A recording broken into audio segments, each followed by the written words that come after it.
আসসালামু আলাইকুম। ঢাকা কলেজের একাদশ শ্রেণীর মানবিক শাখার শিক্ষার্থীদের আজকে পৌরনীতি ক্লাসে তোমাদের স্বাগতম। আশা করি তোমরা প্রত্যেকেই ভালো আছো, প্রত্যেকেই সবার নিজস্ব অবস্থানে অবস্থান করছো এবং সবাই স্বাস্থ্যবিধি মেনে চলছো এবং নিজ নিজ গৃহে অবস্থান করছো। তা আজকে তোমাদের সাথে আমি পৌরনীতির তৃতীয় অধ্যায়ে যে টপিকটি নিয়ে আলোচনা করব সেটি হচ্ছে আইন বা ল। আরেকটি বিষয় তোমাদেরকে সবাইকে বলে রাখা দরকার যে অনেকেই প্রশ্ন করে যে আসলে কোন রাইটারের বই পড়বো। তা আমাদের ঢাকা কলেজের তোমাদের বুক লিস্টে তোমরা সবাই দেখবে যে আমরা 3 জন রাইটারের পৌরনীতির বইয়ের জন্য আমরা সাজেস্ট করেছি।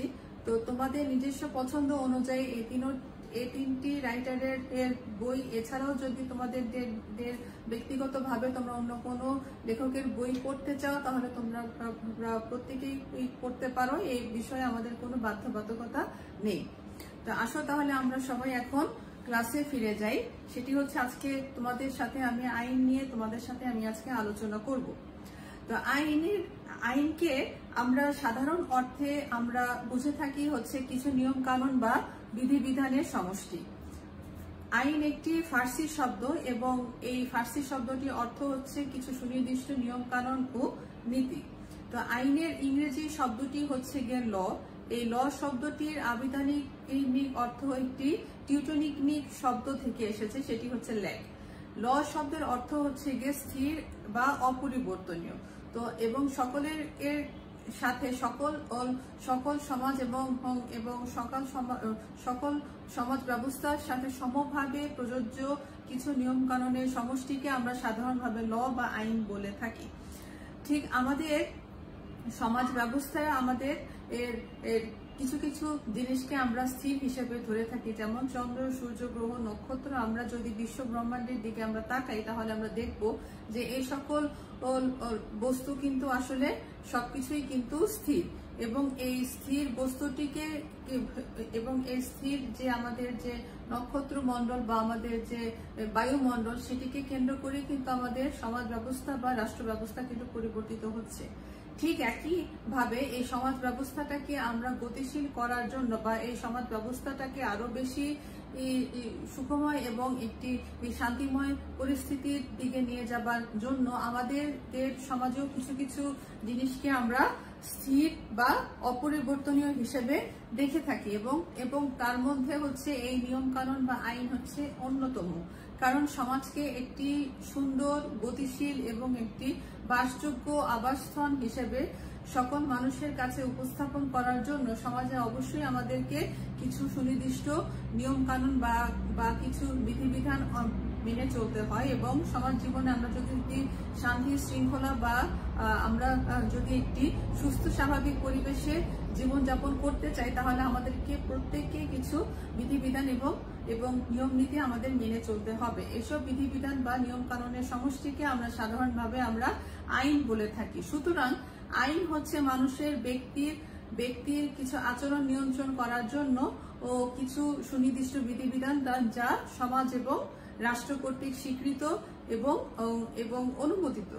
তো নাগরিকদের আচরণ নিয়ন্ত্রণের জন্য যে সকল অত্যাবশ্যকীয় উপাদান বা অত্যাবশ্যকীয় যে সকল বিধিবিধানের সমষ্টি যা আমাদের নাগরিক জীবনযাত্রাকে নিয়ন্ত্রণ করে এবং নাগরিক জীবনযাত্রাকে নিয়ন্ত্রণ করার সাথে সাথে আমাদের সামগ্রিক যে আচার ব্যবহার বা আমাদের যে কার্যাবলী সেটিকে নিয়ন্ত্রণ করবার জন্য যে স্বীকৃত এবং সমর্থিত যে সকল বিধিবিধান সেটিকে আমরা সাধারণ রূপে আমরা আইন বা ল বলে থাকি।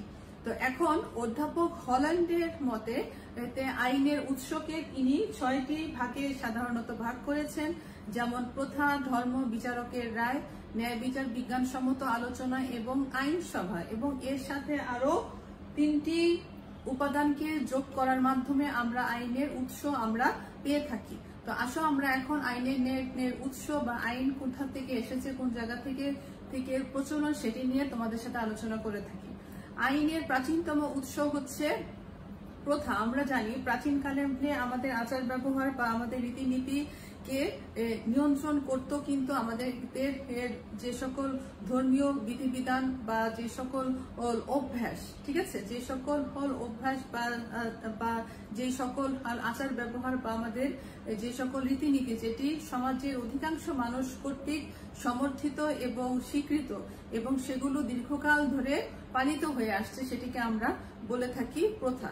কারণ প্রাচীনকালে একসময় কিন্তু আইনের অস্তিত্ব কিন্তু ছিল না, তখন মানুষ এই সকল অভ্যাস এবং রীতিনীতির ভিত্তিতে তাদের নিজস্ব জীবনযাপন কিন্তু তারা পরিচালনা করত। এসব প্রচলিত প্রথা বা অভ্যাস যখন পরবর্তী সময়ে সমাজের মানুষের আচরণকে নিয়ন্ত্রণ করতে সমর্থিত হয় এবং সমাজের মানুষকে আচরণ নিয়ন্ত্রণ করার মাধ্যমে একটি শান্তিময় পরিবেশ দানের মাধ্যমে যখন রাষ্ট্র কর্তৃক স্বীকৃত হয়, সেটি পরবর্তীতে আইনের মর্যাদা লাভ করে। যেমন আমরা জানি যে গ্রেট ব্রিটেনের সংবিধান অলিখিত, কিন্তু এই অলিখিত সংবিধানের মাধ্যমে বেশিরভাগ আইনই কিন্তু প্রথার উপরে ভিত্তি করে গড়ে উঠেছে।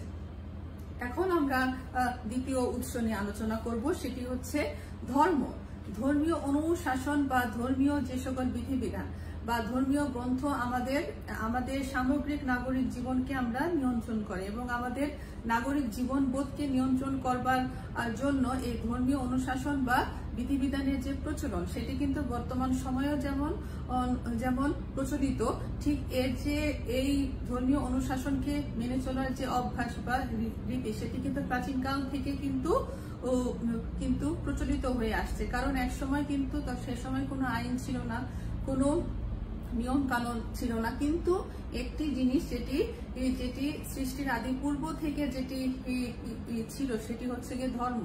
প্রত্যেকটি মানুষের তার নিজস্ব ধর্মীয় বিশ্বাস এবং সেই ধর্মীয় বিশ্বাসের উপরে ভিত্তি করে তারা কিছু আচার ব্যবহার পালন করত এবং এই ধর্মীয় রীতিনীতি এবং বিশ্বাসগুলো পরবর্তীতে যখন জনগণ কর্তৃক সমর্থিত হয়, তখন তার কিছু কিছু বিশ্বাস আমরা সেটিকে আইনের মর্যাদা লাভ করতে দেখি। যেমন আমরা প্রাচীন রোমক আইনের যে অধিকাংশ ধারা, সেটি কিন্তু ধর্মের উপর ভিত্তি করে প্রচলিত। ঠিক একইভাবে হিন্দু সম্প্রদায়ের বিবাহ, মুসলমানদের উত্তরাধিকার আইন, এছাড়া হচ্ছে গিয়ে মুসলিম আইন, সম্পত্তি আইন সেটি নাকি কোরআন এবং সুন্নাহর উপরে যেটি নির্ভরশীল, সেটি কিন্তু অধিকাংশই কিন্তু এই ধর্মের উপরে ভিত্তি করে গঠিত। এছাড়া আমাদের পারিবারিক আইন দেখতে পারি, আমাদের সম্পত্তিগত আইন, এই সবকিছুই কিন্তু আমাদের ধর্মের উপরে ভিত্তি করে গড়ে উঠেছে।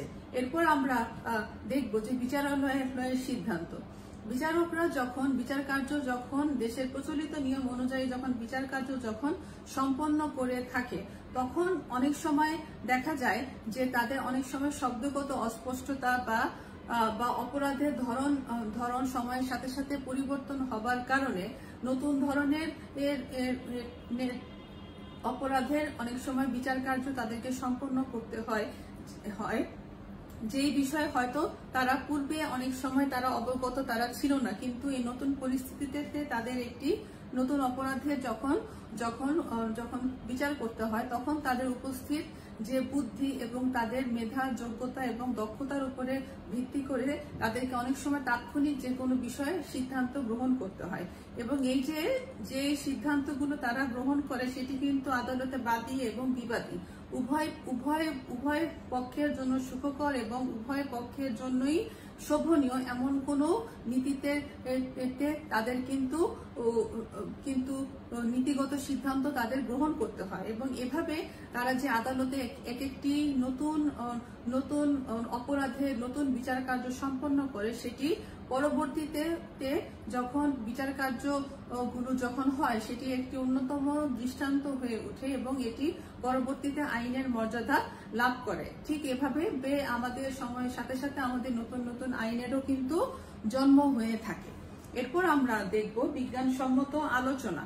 তো বিজ্ঞানসম্মত আলোচনা আর বিষয় যেটি আমরা বলবো, সেটি হচ্ছে অনেক সময় অনেক প্রখ্যাত আইনজ্ঞ বা যাদের আইন বিষয়ে যাদের অনেক দক্ষতা বা জ্ঞান আছে, তাদের বিভিন্ন রকম আলোচনা, বিশ্লেষণ এবং তাদের যে সকল গ্রন্থসমূহ আছে, সেই গ্রন্থসমূহ যখন বিচারকরা তারা কোনো বিতর্কিত বিচার কার্য যখন সম্পন্ন করে, তখন এই আইনজ্ঞদের তাদের যে মতামত এবং তাদের যে বিশ্লেষণগুলো, সেই বিশ্লেষণগুলো তারা তারা অবলোকন করে এবং সেই বিশ্লেষণের ভিত্তিতে তারা তাদের বিচার কার্যের একটি নতুন গতি আনতে সমর্থ হয় এবং এভাবে আমরা অনেক নতুন নতুন আইনের কিন্তু জন্ম দিতে দেখি এবং এই সকল বিশ্লেষণের ভিত্তিতে এই সকল আলোচনা এই সকল গ্রন্থের ভিত্তিতে অনেক নতুন নতুন আইনের কিন্তু তৈরি হয় এবং যার ভিত্তিতে নাকি বিচার কার্যটা আরো বেশি সহজতর হয়। কারণ আমাদের মনে রাখতে হবে যে আমাদের সমাজের যে ধারাবাহিকতা বা আমাদের যে পরিবর্তনশীলতা, এই পরিবর্তনশীলতার সাথে সাথে কিন্তু অপরাধের ধরনও কিন্তু দিন দিন কিন্তু পরিবর্তিত হচ্ছে। এক সময় মানুষের অপরাধ কিন্তু কিছু কিছু ক্ষেত্রে কিন্তু সীমাবদ্ধ ছিল, কিন্তু এখন যেহেতু একটু ডিজিটাল পদ্ধতিতে আমরা বসবাস করছি, তাই এই ডিজিটাল পদ্ধতির সাহায্যে অনেক ধরনের অপরাধ সংগঠিত হচ্ছে, যেটি নাকি পূর্বে এক সময় ছিল না। তো এই নতুন অপরাধগুলোর সাথে নিজেকে খাপ খেয়ে নেওয়া বা এই নতুন অপরাধের জন্য নতুন নতুন যে রায় ঘোষণা করা, সেটি কিন্তু বিচারকদের সবসময় আপ টু ডেট সবসময় থাকতে হয়। যেমন আমরা দেখি যে উল্লেখযোগ্য উদাহরণ হিসেবে ইংল্যান্ডের কোক এবং ব্ল্যাকস্টোন এবং মার্কিন যুক্তরাষ্ট্রের স্টোরি এবং কেন্ট প্রমুখ যে আইন বিশেষজ্ঞ, তাদের গবেষণা বিচারকদের জন্য একটি ফলপ্রসূ উদাহরণ হিসেবে আমরা দেখে থাকি। এরপর আমরা দেখব ন্যায়বোধ। তো আইন কিন্তু নির্দিষ্ট ও স্থিতিশীল, আইনের কিন্তু সাধারণত কিন্তু কখনো পরিবর্তন কিন্তু হয় না, কিন্তু সমাজ কিন্তু পরিবর্তনশীল এবং গতিময় এবং এই যে পরিবর্তিত সমাজ ব্যবস্থার সাথে যুগোপযোগী বা সমাজের সাথে মানানসই চিন্তা চেতনাটাকে আরো বেশি যুগোপযোগী করার জন্য মানুষকে অবশ্যই সচেতন এবং অবশ্যই ভালো বিচার বুদ্ধি সম্পন্ন ও কিছু নতুন আইন তাদের নিজস্ব ন্যায়বোধ বা নিজস্ব যে নৈতিকতা থেকে তাদেরকে আনতে হয় এবং বিচারকদের ন্যায়বোধের থেকেই কিন্তু এভাবে কিন্তু নতুন নতুন অনেক ধরনের আইনের তৈরি হয়ে থাকে এবং যেটি পরবর্তীতে কিন্তু অন্যান্য বিচারকদের কাছে একটি অন্যতম দৃষ্টান্ত হিসেবে ধরা দিয়ে থাকে। এরপর আমরা দেখব যে আইনের একটি অন্যতম উৎস হিসেবে আইন পরিষদকে আমরা দেখি, কারণ আমরা জানি যে আইন তৈরি করার দেশের সর্বময় ক্ষমতার অধিকারী হচ্ছে আইন পরিষদ বা জাতীয় সংসদ এবং প্রত্যেকটি দেশে জাতীয় সংসদের অন্যতম কাজ হচ্ছে জনগণের চাওয়া পাওয়া বা জনগণের সংগতির সাথে জনগণের মতামতের উপরে ভিত্তি করে নতুন আইন প্রণয়ন করা এবং আধুনিক রাষ্ট্রের আইনের ক্ষেত্রে একটি বিরাট অংশ জুড়ে আছে কিন্তু আইন পরিষদ। কারণ আইন পরিষদ শুধু আইন তৈরি করেই ক্ষান্ত থাকে না, সেই পুরনো আইনকে তারা সময়ের সাথে সাথে সেগুলোকে সংশোধন করে এবং এই সংশোধনের মাধ্যমে তারা সময়ের সাথে সবসময় যুগোপযোগী বা আপ টু ডেট থাকতে তারা সমর্থ হয়। এরপরে আরেকটি আইনের অন্যতম উৎস দেখব আমরা জনমত বা পাবলিক ওপিনিয়ন। অনেক রাষ্ট্রবিজ্ঞানী বা অনেক মনীষীদের মতে জনমত হচ্ছে আইন তৈরির একটি অন্যতম উৎস। কারণ আইনসভায় যে আইনগুলো তৈরি হয় সেই আইনগুলো কিন্তু আসলে জনমতের ভিত্তিতে বা জনমতের একটি প্রতিফলনই কিন্তু আমরা দেখে থাকি। কারণ আমাদের জনগণের যে নির্বাচিত সরকার বা নির্বাচিত যে সকল সংসদ সদস্য, তারা যখন সংসদে বসে তারা যখন আইন তৈরি করে, তখন কিন্তু তারা জনগণের যে চাওয়া পাওয়াগুলো সেটি কিন্তু আইন পরিষদের সামনে তারা তুলে ধরে এবং এভাবে কিন্তু নতুন নতুন অনেক আইন তারা তৈরি হয়ে থাকে। এরপর আমরা দেখব প্রশাসনিক ঘোষণা বা যাকে আমরা বলি অ্যাডমিনিস্ট্রেটিভ ডিক্লারেশন। তো বর্তমানে আইন পরিষদের ক্ষমতা এবং ব্যাপ্তি অনেক শুধুমাত্র আইন তৈরি করার কাজেই কিন্তু ন্যস্ত নয়, তাদেরকে কিন্তু অনেক ধরনের কার্যাবলী তাদেরকে সম্পাদন করতে হয় এবং এই জটিলতার তাদের এই আইন তৈরি করার এই জটিলতার যে কাজটি, সেই কাজটি সুচারুভাবে অনেক সময় সম্পাদন করতে তারা অনেক সময় দেখা যায় সমর্থ হয়ে ওঠে না। তাই এই আইনসভা যেটি করে সেটি হচ্ছে আইনসভা তার অনেকাংশে তাদের যে নির্বাহী বিভাগ বা শাসন বিভাগের কর্মকর্তাদের কাছে কিছু কিছু ক্ষমতা তারা হস্তান্তর করেছে তাদের আইন পরিষদের কাজটাকে আরো লাঘব করার জন্য এবং এভাবে এই যে আইন পরিষদ কর্তৃক যে ক্ষমতাগুলো শাসন বিভাগটা পেল এবং এই যে অর্জিত ক্ষমতা বলে শাসন বিভাগের সদস্যরা এই আইন বিভাগের সদস্য কর্তৃক অর্জিত ক্ষমতা বলে যে সকল আইন তৈরি করে থাকে সেটিকে আমরা বলে থাকি প্রশাসনিক আইন বা অ্যাডমিনিস্ট্রেটিভ ডিক্লারেশন। এরপরে হচ্ছে গিয়ে আইনের উৎস হিসেবে সর্বশেষ এবং সবচেয়ে গুরুত্বপূর্ণ উৎস সেটি হচ্ছে সংবিধান। কারণ আইন তৈরির কারণ সংবিধান হচ্ছে একটি রাষ্ট্রের বাইবেল হিসাবে, আইন তৈরির একটি বাইবেল হিসেবে আমরা তাকে ধরে নিই। কারণ সংবিধানের মাধ্যমে সরকার এবং তাদের যে বিভিন্ন বিভাগের যে ক্ষমতা, তাদের দায়িত্ব, তাদের কাজের যে পরিধি, এই সকল বিষয় সম্পর্কে সবাই অবগত হয় এবং সংবিধানের নির্দেশিত বিধানাবলী সাপেক্ষেই কিন্তু আইনসভা তাদের যে দৈনন্দিন কর্মকাণ্ড সেটি কিন্তু করে থাকে। তো এখন আইনকে সাধারণত আমরা দুই ভাগে ভাগ করে থাকি। যেমন অধ্যাপক হল্যান্ড বলেছেন, আইন কিন্তু সাধারণত দুই ভাগে বিভক্ত। একটি হলো জাতীয় আইন, আরেকটি হচ্ছে আন্তর্জাতিক আইন। জাতীয় আইনকে তিনি আবার দুভাগে ভাগ করেন, একটি হলো সরকারি আইন, একটি হলো বেসরকারি আইন। এবং ঠিক একইভাবে সরকারি আইনকে তিনি আবার তিন ভাগে ভাগ করে থাকেন, একটি হলো সাংবিধানিক আইন, একটি প্রশাসনিক আইন, আরেকটি হলো ফৌজদারি আইন। এখন তোমাদের এই আইনের বিভাগ বা আইনের যে সকল শ্রেণী বিভাগ, সেই বিষয়টি নিয়ে তোমাদের সাথে এখন আমি আলোচনা করব। তো সাধারণভাবে আইনকে যে আমরা দুই ভাগে ভাগ করি, একটি হলো জাতীয় আইন আর একটি হলো আন্তর্জাতিক আইন। তো জাতীয় আইন বলতে আমরা সেই ধরনের আইনকে বুঝাই যে একটি দেশের নিজস্ব ভূখণ্ডের ভিতরে বা নিজস্ব একটি দেশের অভ্যন্তরে তাদের যে আমাদের দেশের সার্বভৌম শক্তির ভিত্তিতে আমাদের যে সকল আইন আমরা তৈরি করি এবং আমাদের নিজস্ব দেশে সেটি প্রয়োগ করি, সেটিকে সাংবিধানিক আইন বলে। আরো সহজভাবে তোমাদেরকে যদি একটি উদাহরণ দিয়ে বলি, যে ধরো আমরা বাংলাদেশ আমাদের নিজস্ব একটি ভূখণ্ড, আমাদের একটি নিজস্ব সংবিধান আছে, আমাদের নিজস্ব একটি আইন পরিষদ আছে এবং বাংলাদেশের জনসাধারণের জন্য বাংলাদেশ সরকার আমাদের নিজস্ব দেশের জন্য যে আইন তৈরি করেছে সেটি কিন্তু হচ্ছে গিয়ে আমাদের সবকিছু আমাদের সংবিধানে লিপিবদ্ধ আছে এবং বাংলাদেশের নাগরিক হিসেবে আমরা সেটিকে প্রত্যেকের অবশ্যই মেনে চলতে পারত। এবং এভাবেই কিন্তু আমরা আমাদের দেশের আইন শুধুমাত্র আমরাই মেনে চলবো। ঠিক একইভাবে আমাদের পার্শ্ববর্তী দেশ ভারতের তাদের নিজস্ব দেশের আইন তারা মেনে চলবে ঠিক একইভাবে। এবং প্রত্যেকটি দেশের রাষ্ট্র পরিচালনা করার জন্য তাদের জনগণের জন্য সরকার কিছু আইন তৈরি করে এবং সেটি শুধুমাত্র তাদের দেশের অভ্যন্তরেই কিন্তু প্রচলিত। ঠিক আছে, এটি কিন্তু নিজ দেশের বাইরে কোথাও তারা এই আইনটি কার্যকর হবে না। এভাবে প্রত্যেকটি দেশে তাদের নিজস্ব ক্ষেত্রের মধ্যে, অভ্যন্তরীণ ক্ষেত্রের মধ্যে যে আইনগুলো তৈরি হয় এবং ওই দেশের মানুষের জন্য সেটি কার্যকর হয়, সেটিকে আমরা বলে থাকি জাতীয় আইন। এখন আমরা দেখব যে আন্তর্জাতিক আইন বলতে আসলে কাকে বোঝানো হয়। যে আইনের মাধ্যমে আন্তর্জাতিক ক্ষেত্রে বিভিন্ন রাষ্ট্রের মধ্যে সম্পর্ক নির্ধারিত হয়ে থাকে, যেমন বাংলাদেশের সাথে ভারতের সম্পর্ক, বাংলাদেশের সাথে আমেরিকার সম্পর্ক, বাংলাদেশের সাথে ইউরোপের সম্পর্ক, বাংলাদেশের সাথে অস্ট্রেলিয়ার সম্পর্ক। ঠিক একইভাবে প্রত্যেকটি দেশ তাদের পররাষ্ট্রনীতি নির্ধারণের জন্য বিভিন্ন দেশের সাথে কখনো কখনো মৈত্রী সম্পর্ক, কখনো কখনো খারাপ সম্পর্ক, এই ধরনের সম্পর্ক তৈরি করে থাকে এবং যেই আইনের মাধ্যমে সেই সম্পর্কগুলো নির্ধারিত হয়, এই আন্তর্জাতিক সম্পর্ক নির্ধারণকারী আইনকে আমরা বলে থাকি আন্তর্জাতিক আইন। এখন সাংবিধানিক আইন বা শাসনতান্ত্রিক আইন বলতে আমরা কোন আইনকে বুঝে থাকি? তো সাংবিধানিক আইন বলতে যে আইন বা নীতিমালার মাধ্যমে শুধুমাত্র সরকারের গঠন, সরকারের কর্মকাণ্ড, সরকারের কার্যাবলী এবং সরকারের যে মেয়াদ, সরকার সম্পর্কিত যে সকল বিধিবিধান যে আইনের মাধ্যমে নির্ধারিত হয়, সেটিকে আমরা বলে থাকি সাংবিধানিক আইন বা শাসনতান্ত্রিক আইন।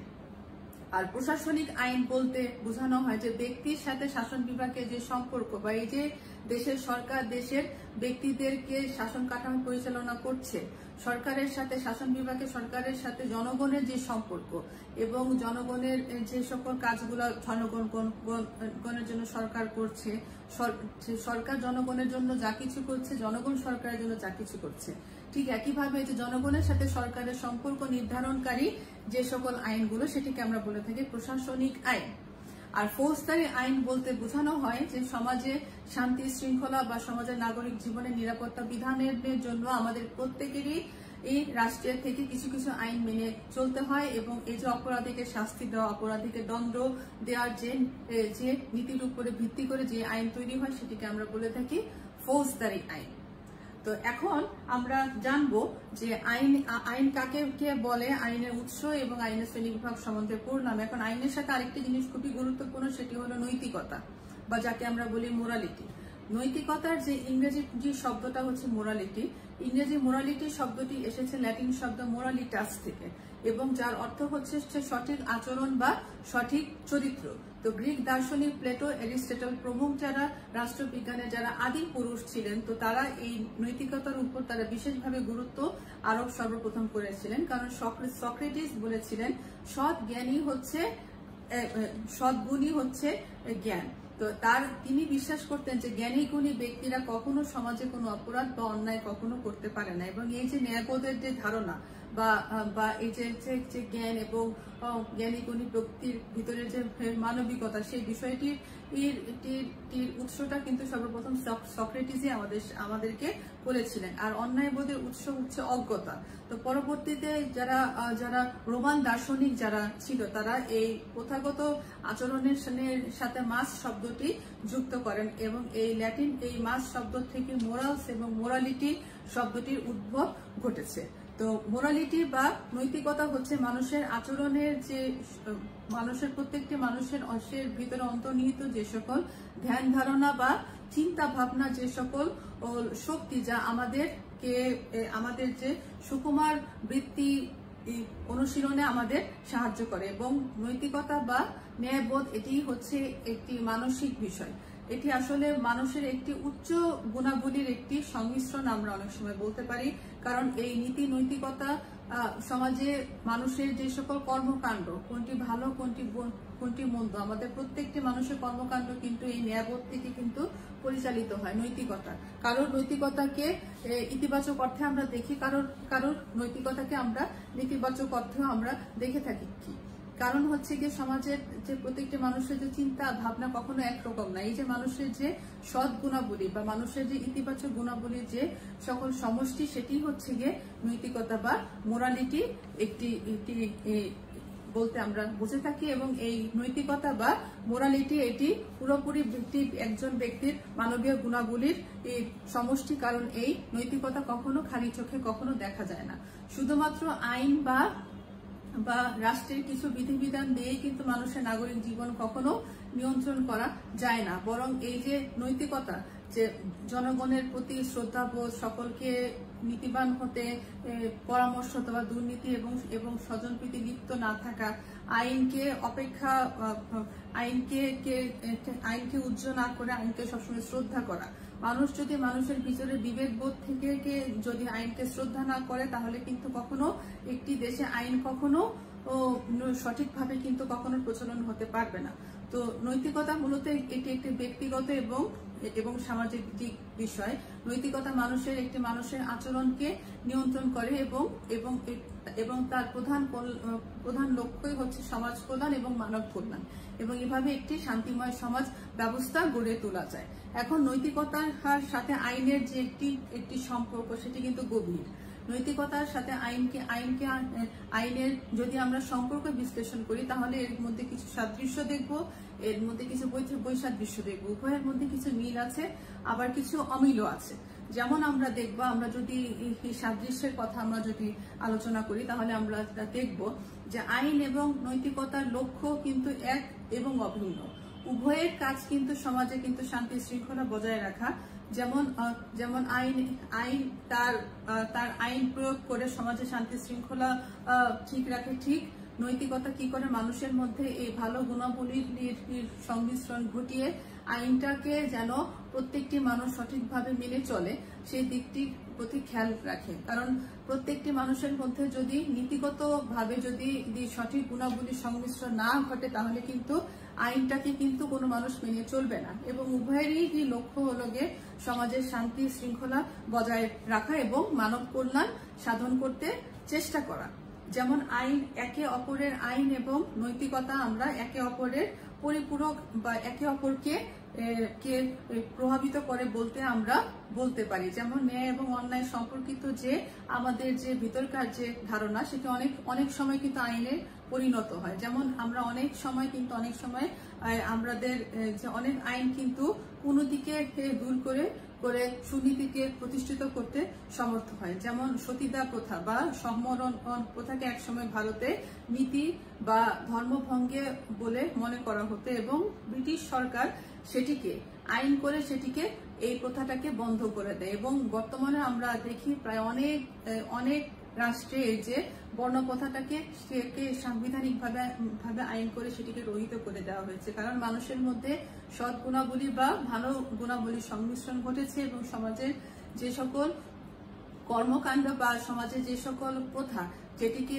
নাকি কি সুনীতিকে পরিহার করে কুনীতি প্রতিষ্ঠিত করতে পারে, এই ধরনের বিবেক যখন মানুষের মধ্যে যখন জাগ্রত হয় তখন সমাজই সেটিকে আইন তৈরি করে সেটিকে বন্ধ করতে অনেক সময় সমর্থ হয়।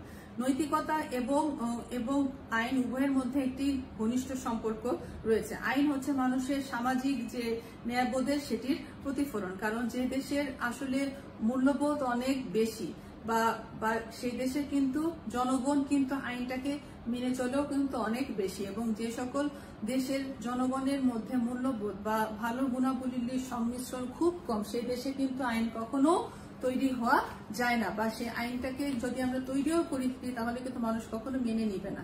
এভাবে একে অপরকে আইন তৈরি করতে এবং সেটিকে বলবৎ করতে অবশ্যই কিন্তু আইনার আর নৈতিকতাকে পাশাপাশি অবস্থানে থাকতে হয়। আইনের মতো নৈতিকতাও কিন্তু সমাজ এবং রাষ্ট্র নির্ভরশীল একটি ব্যবস্থা আমরা বলতে পারি, কারণ সমাজ ব্যবস্থা এবং রাষ্ট্র ব্যবস্থা পরিবর্তনের সাথে সাথে আমাদের কিন্তু নৈতিক ধ্যান ধারণা বা আদর্শেরও কিন্তু অনেক সময় পরিবর্তন ঘটে। যেমন ধনতান্ত্রিক সমাজ ব্যবস্থায় সম্পত্তি অর্জন এবং তার প্রভাব প্রতিপত্তি যে বৃদ্ধি করা সেটি কিন্তু অবাধ যে একটি প্রতিযোগিতা ছিল, সেটি ছিল কিন্তু অত্যন্ত নির্মম, এবং সেখানে কিন্তু স্বার্থপরতা, লোভ লালসা সেটির উপরে ভিত্তি করে কিন্তু গড়ে ওঠে। কিন্তু আমরা সমাজতান্ত্রিক সমাজ ব্যবস্থায় আমরা দেখি যে প্রত্যেকটি মানুষই সমাজে সমান, এখানের মধ্যে কোনো শ্রেণীভেদ নাই, কোনো শ্রেণী বিভাজন নাই, এবং প্রত্যেকেই যার যার নিজস্ব কোনো ব্যক্তি মালিকানা নেই। সমস্ত দেশের একটি দেশের সমস্ত যে জমির মালিক হচ্ছে গিয়ে রাষ্ট্র, এবং জনগণ প্রত্যেকেই সমানভাবে সেটিকে ভোগ করবে। এভাবে আইন এবং নৈতিকতার মধ্যে আমরা কিছু মিল দেখি। এখন আমরা আলোচনা করব আইন আর নৈতিকতার মধ্যে পার্থক্য বা বৈসাদৃশ্য সমূহ কি। আইন আমাদের বাহ্যিক আচরণকে নিয়ন্ত্রণ করে, মানুষের মনকে নিয়ন্ত্রণ করার বা এই যে মানবিক গুণাবলীকে নিয়ন্ত্রণ করার যে শক্তি বা যে ক্ষমতা সেটি কিন্তু আইনের নেই, সেটি আছে নৈতিকতার। নৈতিকতা মানুষের অভ্যন্তরীণ যে ইতিবাচক যে ধারণা সেটিকে জাগ্রত করার মাধ্যমে সমাজ ব্যবস্থা পরিবর্তন করতে সমর্থ হয়, আর আইন আমাদের বাহ্যিক যে আচরণ সেটিকে নিয়ন্ত্রণ করার মাধ্যমে সমাজ ব্যবস্থা একটি ইতিবাচক পরিবর্তন করতে তারা সমর্থ হয়। আইন সুনির্দিষ্ট এবং সুস্পষ্ট, কিন্তু নৈতিকতা কিন্তু অনির্দিষ্ট এবং অস্পষ্ট। এমন দেশে কিন্তু সকল মানুষের জন্য একই রকম আইন কিন্তু প্রযোজ্য হয়, কিন্তু আমরা দেখি নৈতিকতার ক্ষেত্রে কিন্তু সমাজভেদে, রাষ্ট্রভেদে কিন্তু বিভিন্ন রকমের হতে পারে, এবং দেশকাল পাত্র ভেদে বা মানুষের ভিতর বিভিন্ন রকম নৈতিকতা গুণ সম্পন্ন মানুষ আমরা দেখতে পারি। যেমন একসময় ভারতবর্ষে বিধবা বিবাহটাকে অনৈতিক বলে মনে করা হতো, কিন্তু পরবর্তীতে এই বর্ণপ্রথাকেও কিন্তু অনৈতিকভাবে তারা মনে করা হতো, কিন্তু বর্তমানে বর্ণপ্রথা এবং এই যে বাল্য বিবাহটাকে সেটিকে একটি আইন করে সেটি পরবর্তীতে এটিকে বাদ দিয়ে দেওয়ার একটি সিদ্ধান্ত নেওয়া হয়। এছাড়া নৈতিকতা মূলত হচ্ছে গিয়ে মানুষের ব্যক্তিগত এবং সামাজিক ব্যাপার, অপরদিকে হচ্ছে আইন হচ্ছে রাষ্ট্রীয় ব্যাপার। মানুষের মানবিক গুণাবলীকে নিয়ন্ত্রণ করার যে অধিকার সেটি কিন্তু আইনের নাই, কিন্তু সেটি আছে হচ্ছে নৈতিকতা। তো নৈতিকতা কোনো কাজকে ভালো মন্দ, উচিত অনুচিতের ভিত্তিতে তারা বিচার করে, কিন্তু আইন কিন্তু সবসময় রাষ্ট্রের সংবিধান এবং সংবিধানে কোনটি উপযুক্ত এবং কোনটি উপযুক্ত না এই নীতির উপরে ভিত্তি করে কিন্তু সমাজ ব্যবস্থা একটি পরিবর্তন আনতে সমর্থ হয়। যেমন আমাদের যে কারোর সাথে মিথ্যা কথা বলা, কারোর মনে কষ্ট দেওয়া, কাউকে গালবন্ধ করা, এটি কিন্তু কখনো বেআইনি না, কিন্তু কেউ যদি এ ধরনের কাজ করে থাকে তাহলে আমরা বলবো যে আসলে তার মধ্যে ভালো নৈতিক গুণাবলীর সংমিশ্রণ ঘটেনি। ঠিক একই ভাবে আমরা যখন রাস্তায় যখন ট্রাফিক সিগন্যাল যখন যখন আমরা মেনে চলি, আমরা দেখবো যে রাস্তার বাম দিক দিয়ে না গিয়ে কেউ যদি ডান দিক দিয়ে চলাচল করে, সেটি কিন্তু নৈতিকতা বিরোধী না, কিন্তু সেটি আইন বিরোধী। ঠিক আছে, এজন্য সমাজ ব্যবস্থায় ভালো মন্দ বিচারের ক্ষেত্রে উচিত অনুচিতের বিচার যদি আমরা মানদণ্ড আমরা করতে চাই, তাহলে দেখবো যে আইন আর নৈতিকতার মধ্যে কিন্তু বিশাল একটি ব্যবধান আছে। আইন কার্যকর করবার বা পিছনে একটি রাষ্ট্রের সার্বভৌম যে কর্তৃপক্ষ, তার একটি বিশাল হাত থাকে, কিন্তু নৈতিকতা হচ্ছে পুরোপুরিভাবে সামাজিক এবং প্রত্যেকটি ব্যক্তির নিজস্ব বিবেক এবং মূল্যবোধ দ্বারা নিয়ন্ত্রিত এটি একটি মাধ্যম। আইন প্রয়োগ করে থাকে সাধারণত রাষ্ট্রের যে বল প্রয়োগকারী শক্তি বা সরকার, কিন্তু আইনকে যদি আমরা ভঙ্গ করি তাহলে আমাদেরকে অবশ্যই সেই শাস্তি পেতে হবে। কিন্তু নৈতিকতার পিছনে আমরা দেখে থাকি যে আসলে কিন্তু কোনো বল প্রয়োগকারী কিন্তু কোনো শক্তি নেই। নৈতিকতাটাকে আমাদেরকে প্রযুক্ত করতে হয় যার যার নিজস্ব অভ্যন্তরীণ শক্তির মাধ্যমে, নিজস্ব ইচ্ছা শক্তির মাধ্যমে। যে ব্যক্তির ভালো নৈতিকতা নেই তাকে আমরা বড়জোর আমরা বলতে পারি যে আসলে তার বিবেকের দংশন হয়েছে, এবং এভাবেই কিন্তু একটি উন্নত সমাজ ব্যবস্থা প্রচলন করার হার থেকে সে কিন্তু ব্যর্থ হয়েছে।